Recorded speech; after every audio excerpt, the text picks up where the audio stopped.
Chapter 2: Divergent Paths. Dawn broke over the forest with gentle insistence, mist curling through luminous green leaves. The air held a symphony of sounds, woodpeckers drilling distant trees, the melodic calls of warblers greeting the day, and the soft rustling of small creatures in the underbrush.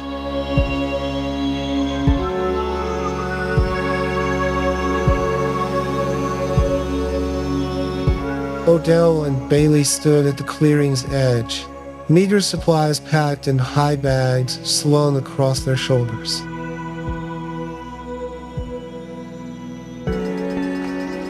The entire village had gathered to witness their departure, some with sympathy in their eyes, others with thinly disguised satisfaction.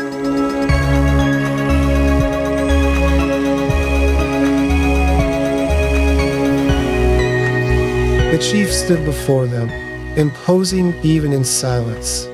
His ceremonial attire had been replaced with practical hunting garb, but his presence remained commanding.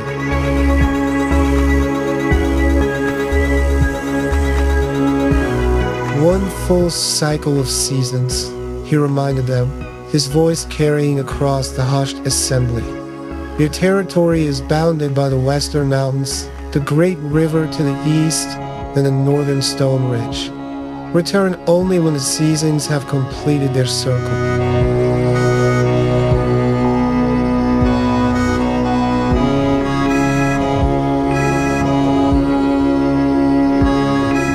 A cool morning breeze stirred the grass around their feet. The forest beyond seemed to wait, ancient and patient, indifferent to human matters, yet somehow aware of the drama unfolding at its edge.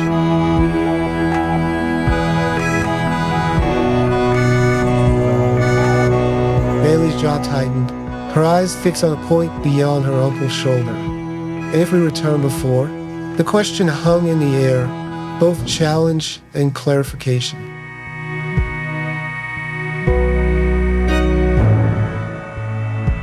Then you choose permanent separation from our tribe, he answered, his voice carrying to ensure all present understood the stakes. Several children moved closer to their mothers, eyes wide at the gravity of the moment.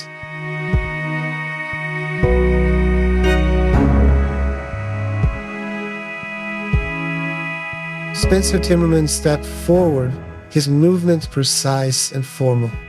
He handed each of them a small carved token bearing the tribe's mark, a stylized tree intersected by flowing water. To identify you should other tribes encounter you, he explained, his tone suggesting he doubted they would survive to use them.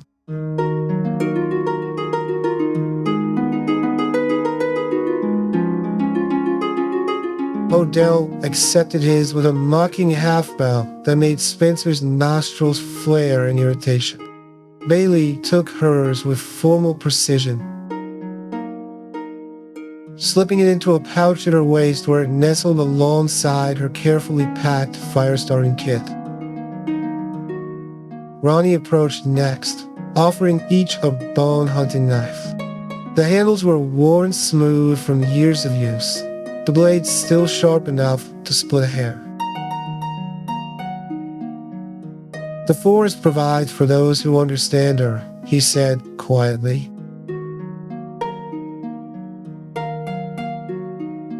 Listen more than you speak. His eyes lingered on Odell, a meaningful look passing between them. With the formalities complete, they turned toward the forest path. It stretched before them, dappled with morning light filtering through the canopy.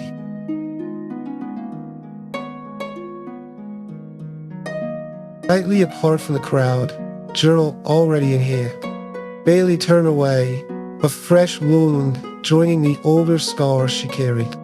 They walked in silence until the village disappeared behind them.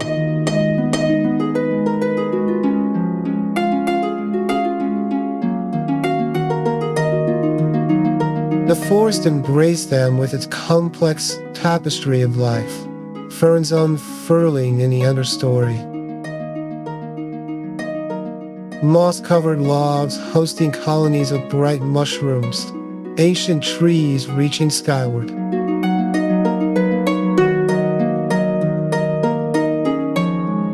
The path gradually narrowed, eventually becoming little more than a game trail winding between massive trunks.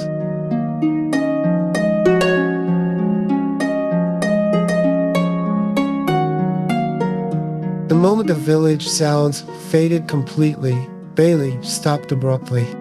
She surveyed their surroundings with critical assessment, taking note of the sun's position, the direction of water flow in a nearby streamlet, the types of vegetation surrounding them.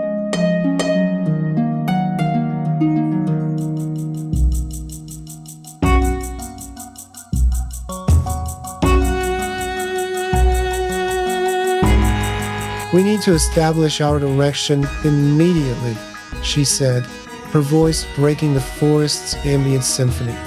"The pond to the east is our best option, a reliable water source and easy fishing."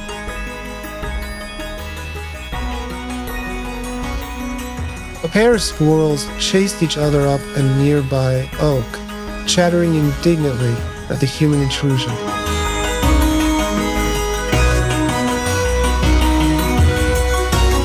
Odell watched them with slight amusement before responding.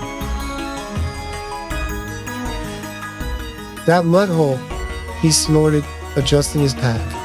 "The river to the west flows clear and cold from the mountains, better for drinking and bathing." Bailey's pack contained a carefully drawn map based on years of tribal knowledge. She unfolded it now, tracing potential routes with her finger. "The river is twice the distance, and the currents make fishing difficult. We need to establish camp quickly." Sunlight shifted as clouds passed overhead, creating moving patterns on the forest floor.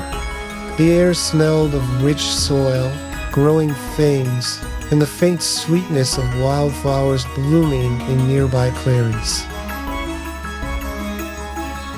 "You always think you can plan for everything," Odell said, pacing restlessly.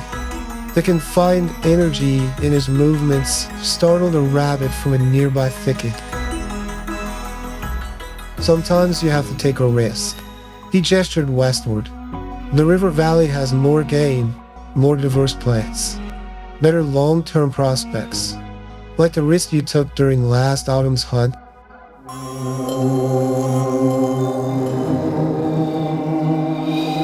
Bailey's eyes narrowed, memory sharpening her tone. "When you abandoned the planned route, and 3 hunters nearly froze before they found their way back."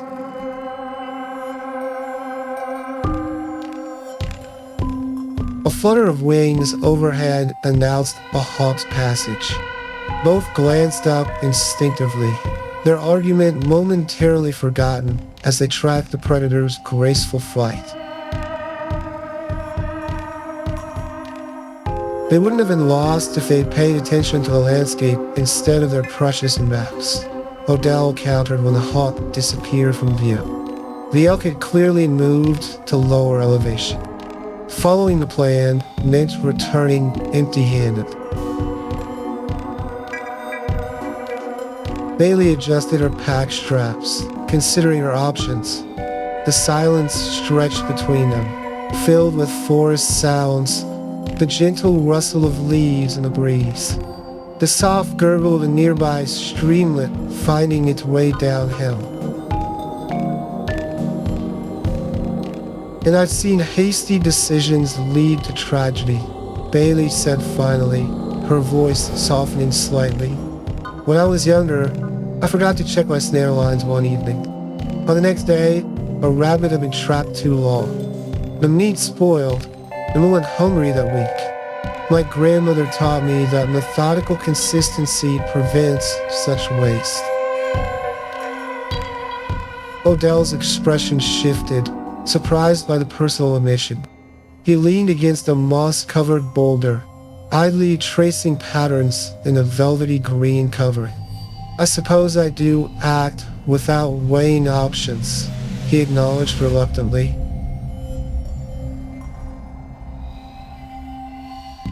"I nearly got swept away once trying to cross a river in flood season. Saw fresh deer tracks on the opposite bank and didn't stop to consider the current strength." The sun climbed higher as they stood at this first crossroads of their exile. A gentle breeze carried the scent of wildflowers and pine resin, nature indifferent to their human dilemma.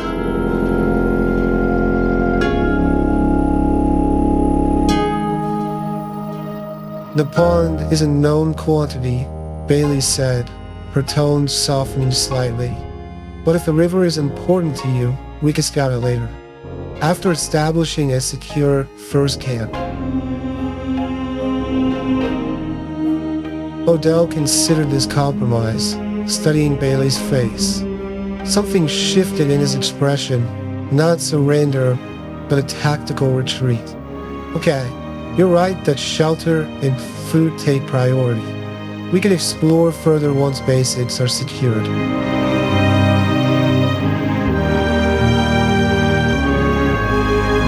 They continued eastward, the forest changing subtly around them.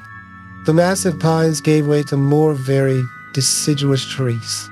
The understory grew thicker, ferns and berry bushes crowding the path. Small birds flitted between branches, their songs creating a continuous backdrop to the exile's journey. Odell paused occasionally to examine interesting plants or animal signs.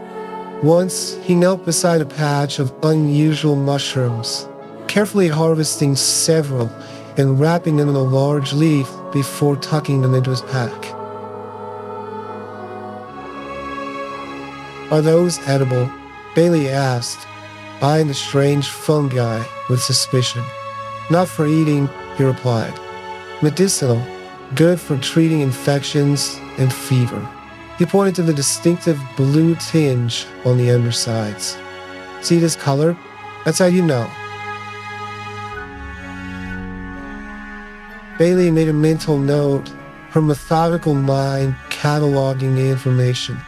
It wasn't in any of the tribal medicinal texts she'd studied.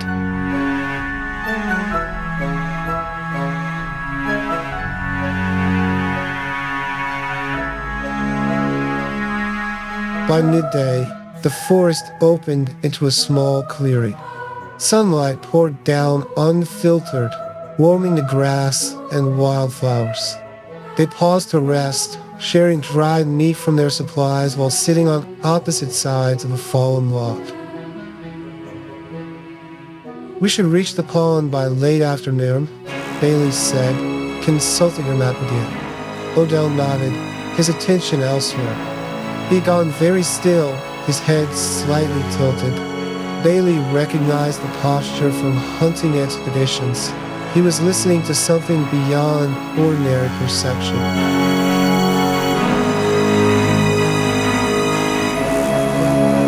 "What is it?" she asked, her voice automatically dropping to a whisper. "Not sure yet," he murmured. "Something's changed."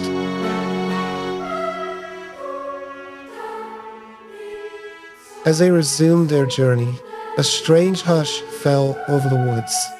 Odell paused again, an odd prickling sensation running down his spine.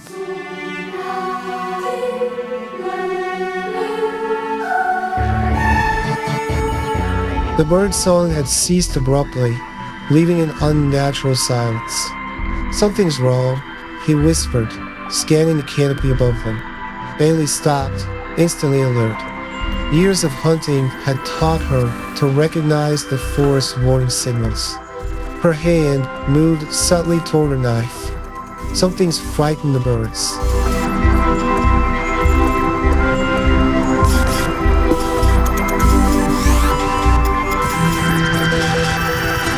The air felt charged, like the moments before lightning strikes. Even the insects had fallen silent, the only sound the soft whisper of leaves stirred by a faint breeze. Suddenly, a flash of light caught Odell's peripheral vision. Before he could react, a searing pain lanced through his head as something heavy struck him from above. He cried out in shock and agony, staggering under the unexpected blow. Cold, sinuous coils wrapped around Odell's neck, tightening inexorably.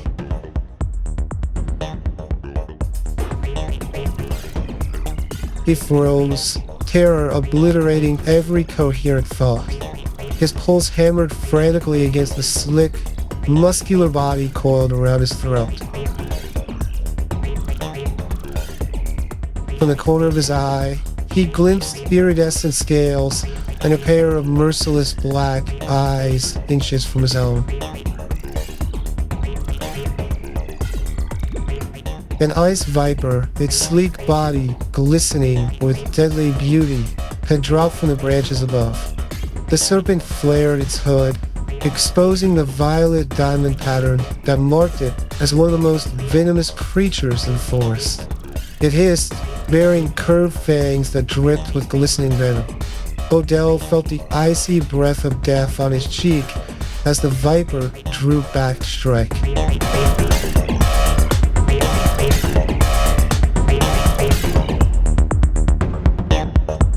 In that crystallized moment between life and oblivion, Bailey lunged forward with impossible speed. Her hand shot out, seizing the snake just behind its wedge-shaped head in an iron grip. The viper writhed and thrashed, its sinuous body whipping furiously as it fought to sink its fangs into vulnerable flesh.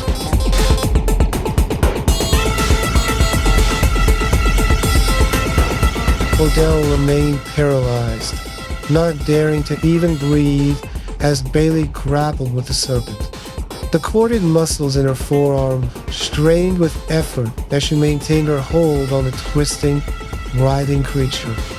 With a grunt of exertion, she hurled the snake into the underbrush with a desperate strength born of raw adrenaline.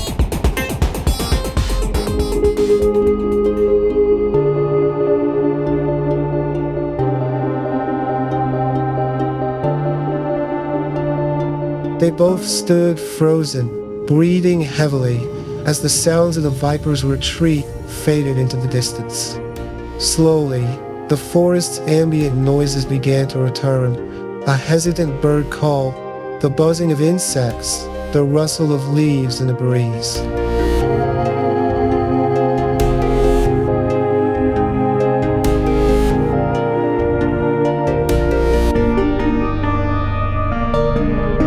That was an ice viper, Bailey said grimly, her voice shaking slightly despite her effort to maintain composure. One bite, and you'd be dead before you hit the ground. They rarely drop from trees like that. Must have been disturbed somehow. Odell raised a trembling hand to his neck, feeling the place where the serpent had coiled. Already, bruises were forming on his skin. The gravity of how close he had come to death began to sink in. He opened his mouth to thank her, but the words stuck in his throat. A stubborn part of him balked at admitting how much he had needed her, how her quick thinking and precise action had saved his life when all his vaunted instincts had failed him.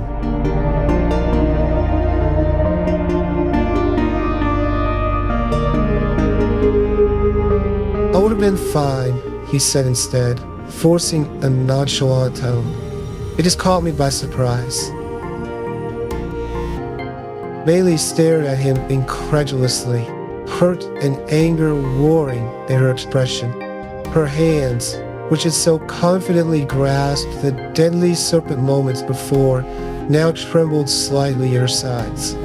Wordlessly, she turned and stalked off through the underbrush, continuing in the direction of the pond.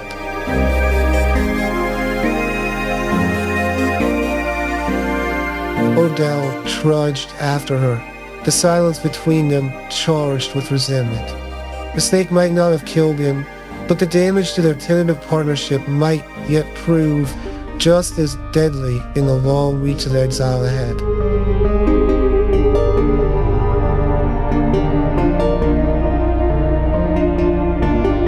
From their hidden position 50 yards away, Natalia scribbled furiously in her journal. "Fascinating," she whispered, the scratching of her charcoal against parchment barely audible.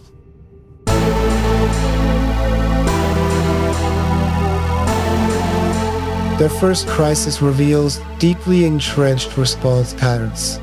Subject B immediately applies life-saving intervention. Subject O demonstrates psychological defensive mechanism, denial of vulnerability despite clear evidence. Peg glanced at her with a mix of amusement and exasperation. "Is that your scientific analysis?" "I'd say he's just being a stubborn fool." Observable behavior can be interpreted through multiple frameworks, Natalia replied primly, though a small smile tugged at her lips. She adjusted her position behind the fallen log they were using as cover, careful not to disturb the carpet of dried leaves that might betray their presence. Their banter died as movement in the distant undergrowth caught their attention.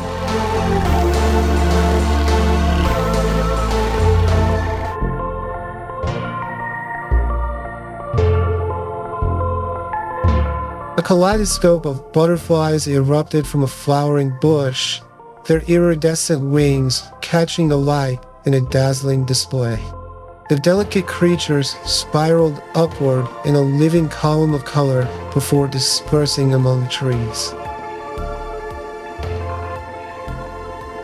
Natalia paused, transfixed by the mesmerizing sight. The delicate creatures danced around her, their fragile wings brushing her cheeks like phantom caresses. One particularly bold specimen, wings patterned in electric blue and black, alighted briefly on her journal, as if curious about her observations.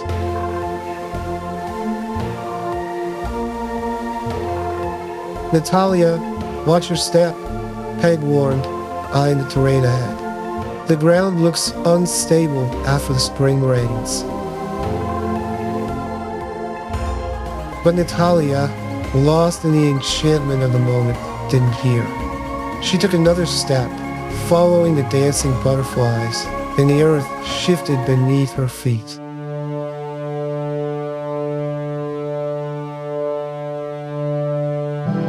With a gasp of surprise, she tumbled down the steep slope in a cascade of dirt and stones, branches whipping at her face as she rolled head over heels.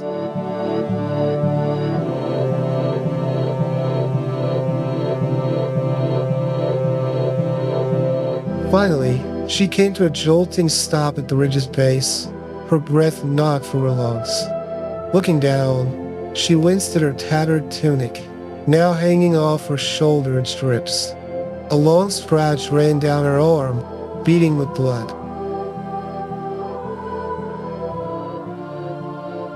Peg half ran, half slid down the embankment, her movements remarkably agile for her age. "Anything broken?" she asked tersely when she reached Natalia's side. "I don't think so," Natalia managed, her scientific detachment momentarily replaced by the very human experience of pain and embarrassment. "Just battered and bruised, and my tunic is ruined. You'll need to head back to the village for a replacement. We can't risk drawing attention with unexplained injuries." Peg helped her to her feet, dusting off the leaves and dirt clinging to her clothing.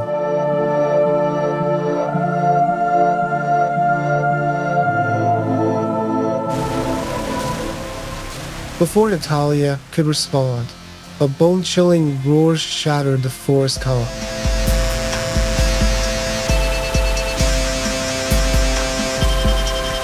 A massive bear exploded from the undergrowth mere yards away, drawn by the commotion of her fall. The beast towered over them, wicked claws digging furrows in soft earth as it reared on its hind legs. Natalia froze, her blood turning to ice. The bear's nostrils flared as it caught their scent, a low growl rumbling in its throat. Its small eyes, nearly lost in its massive head, focused on them with predatory intent.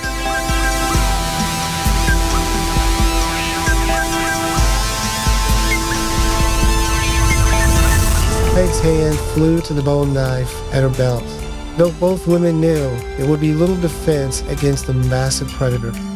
The bear dropped to all fours, its shoulders rolling with barely contained power as it took a step toward them. Just as the bear lunged forward, two cubs tumbled out from the bushes, mewling and squalling.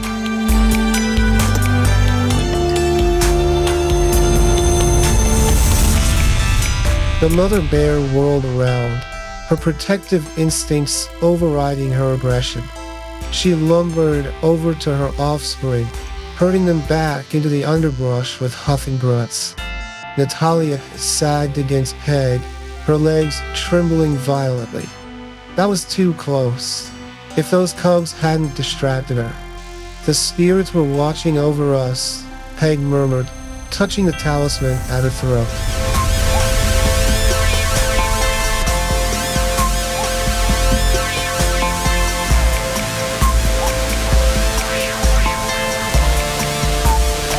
But we cannot count on such luck again. I have to go back, Natalia said numbly, looking at her shredded clothing. I can't continue like this. A day's delay, Peg nodded, her weathered face betraying little of the fear she had just experienced. We'll make up the time. They won't travel far yet, not until they've established camp.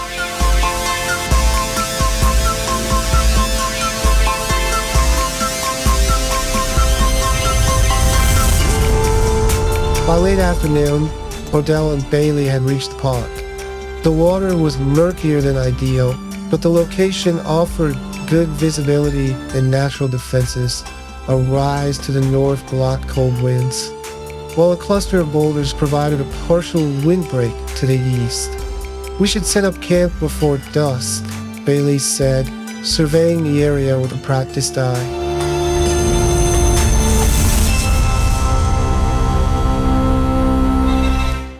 The pond stretched before them, its surface occasionally broken by the ripples of fish. Cattails swayed along the edges, and water lilies floated in the shallows.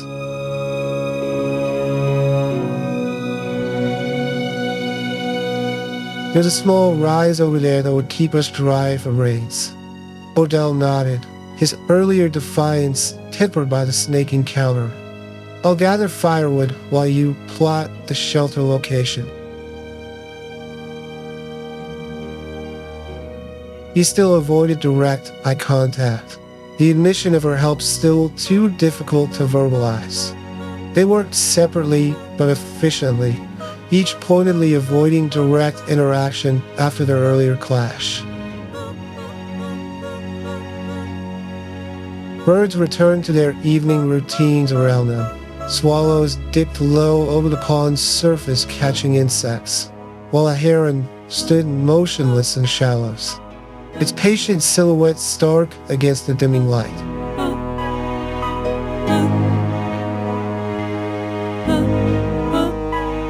When Odell returned with an armload of firewood, he found Bailey had already marked out a shelter site with small stones. He silently approved of her choice.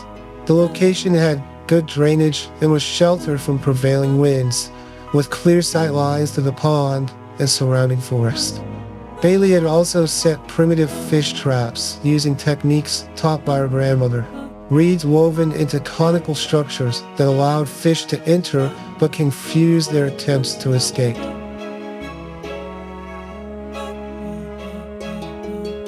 By sunset, they had caught 2 plump specimens, which now cooked over a small fire. The flames cast dancing shadows across their makeshift camp as twilight deepened around them.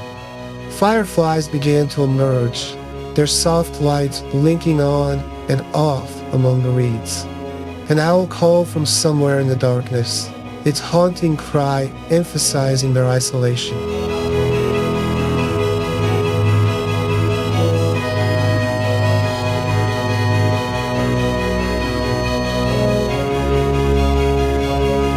Not bad for a first day of exile, Odell ventured, breaking their long silence.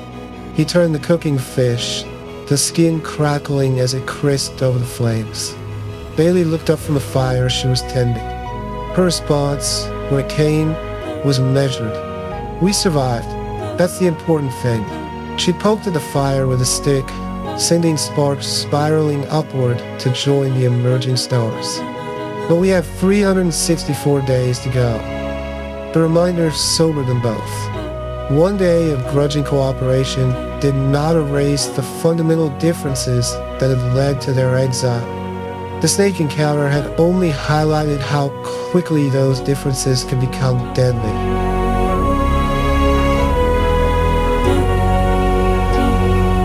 As true darkness fell over the pond, the night chorus of frogs began their rhythmic croaking.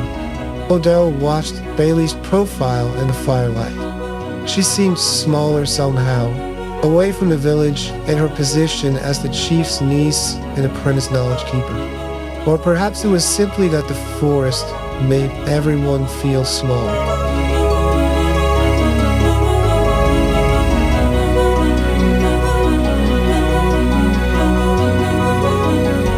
Thank you, he said suddenly, the words feeling strange on his tongue. For the snake, I would have died. Bailey looked up, surprise evident in her features. She studied him for a long moment before responding. You would have done the same. It wasn't forgiveness or friendship, but it was acknowledgement. A tentative bridge across the chasm between them.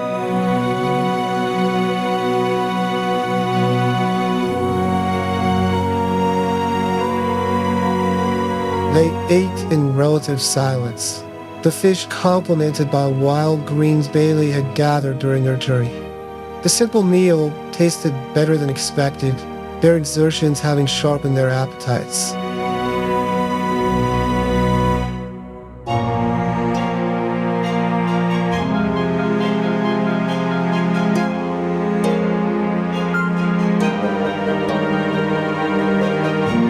After they'd eaten, Bailey unrolled her sleeping furs on one side of the fire, while Odell did the same on the opposite side. The night had grown cool, the fire's warmth a welcome barrier against the darkness beyond their small circle of light.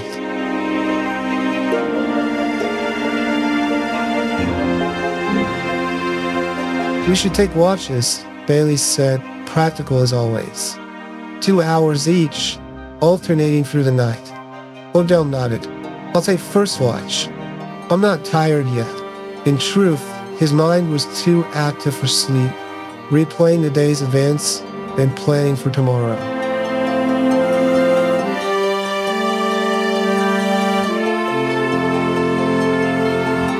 Wake me when the moon reaches that tall pine, Bailey said, pointing to a landmark visible in the silvery moonlight. She settled into her furs, her back to the fire.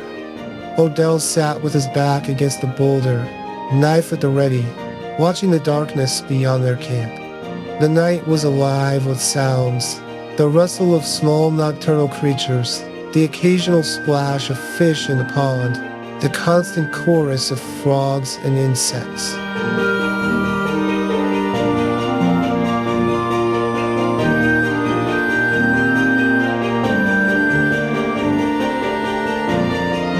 His thoughts drifted to the snake encounter. Bailey's reaction had been instantaneous. No hesitation, no fear, just decisive action. Her methodical nature, which he had so often mocked, had saved his life. There was value in her approach, though he was reluctant to admit it fully.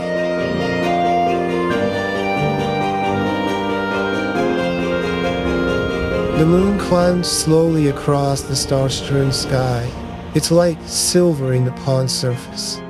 At the appointed time, Odell moved to wake Bailey, but found her already awake, watching him from her bedroom. Anything? She asked, sitting up. Just the usual night visitors, he replied. A fox came to drink at the pond. An owl has been hunting the shoreline. Bailey nodded, taking up position where Odell had been sitting. Get some rest. Dawn comes early.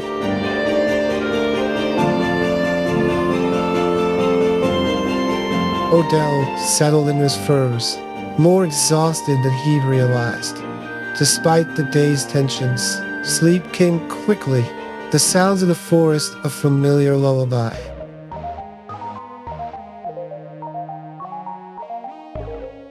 Dawn emerged with remarkable beauty, the first rays of sunlight striking the pond's surface and transforming ordinary water into molten gold.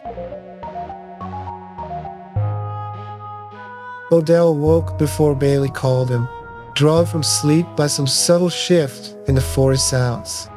He sat up silently, instantly alert, scanning their surroundings. Bailey was perfectly still, watching something across the pond with intense concentration.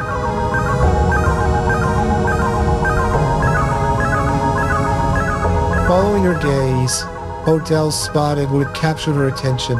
A family of deer had emerged from the forest to drink at the water's edge. The group consisted of a mature doe, 2 yearlings, and a spotted fawn still young enough that its legs seemed too long for its body.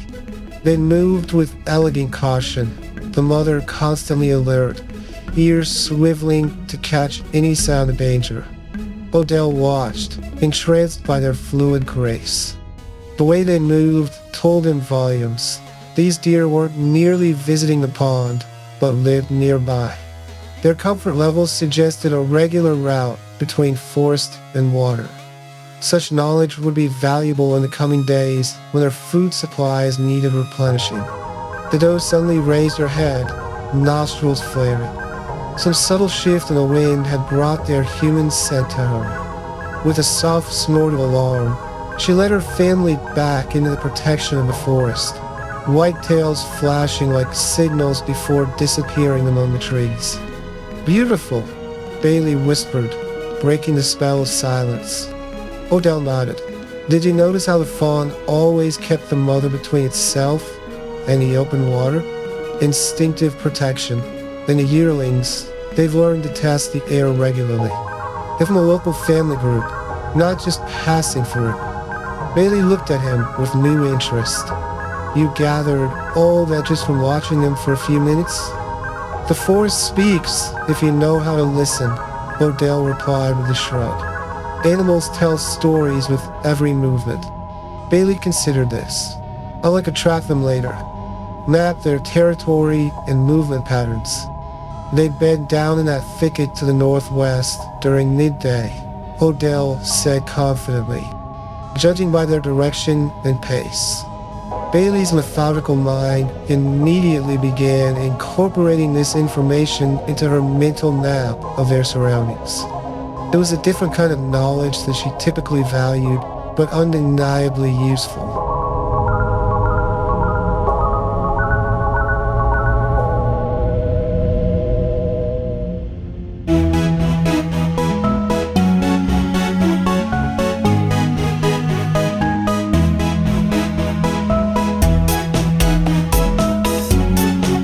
As they prepared a simple breakfast of leftover fish and pond water purified through Bailey's filtration system, layers of sand, charcoal, and particular mosses she'd gathered.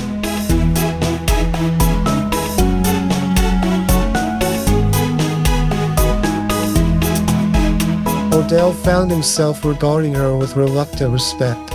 Her preparations, which had seemed excessive yesterday, now appeared prudent. "I thought I'd check those berry patches we passed yesterday," he offered as they cleaned up after eating. "Should be ripe enough for gathering." Bailey nodded. "I'll reinforce the fish traps and start mapping the immediate area. We should meet back here by midday to begin shelter construction."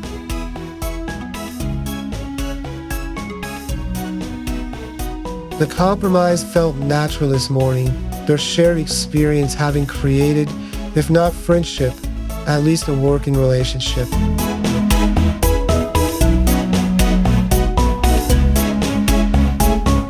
As they went their separate ways for the morning tasks, both carried the knowledge that survival would require drawing on both their strengths.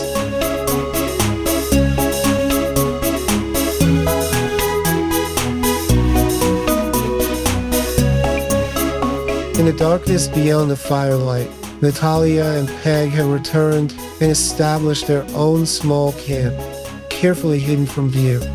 Natalia wore fresh clothing, her journal already filled with the day's observations.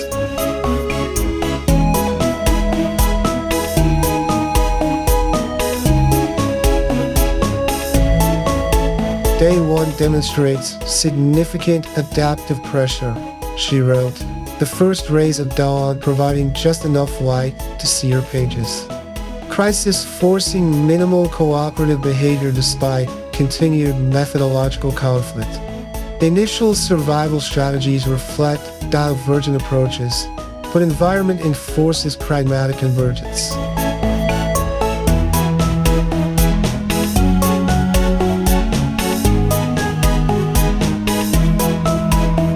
Peg, settling her aging bones on a moss-covered log, watched the young woman with quiet amusement. "You write as if they're different species," she observed. Natalia looked up, her expression serious in the soft morning light. Scientific observation requires emotional distance. And yet you chose to observe him specifically, Peg noted. Not Spencer, not Roddy, not any of the others who demonstrate interesting methodological approaches. Natalia's brush paused over a journal.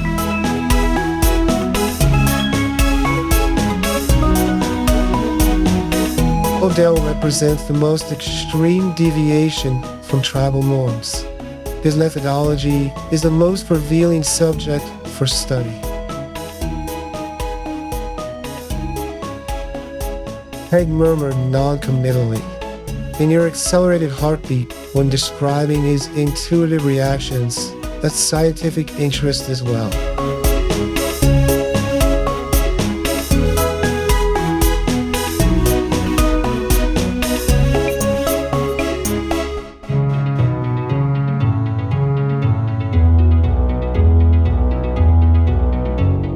Natalia closed her journal with a snap, her cheeks burning despite the cool morning air. We should prepare. Today will be physically demanding if we're to maintain proper observational distance. Peg's soft chuckle followed her as she gathered her supplies. The old woman's knowing eyes saw too much, including a truth Natalia preferred to hide behind her scholarly facade.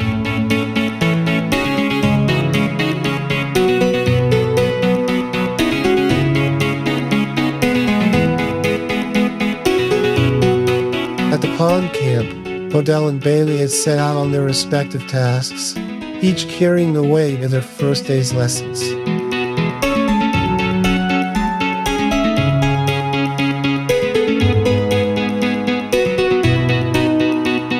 364 days remained, stretching before them like the uncharted territories beyond the pond.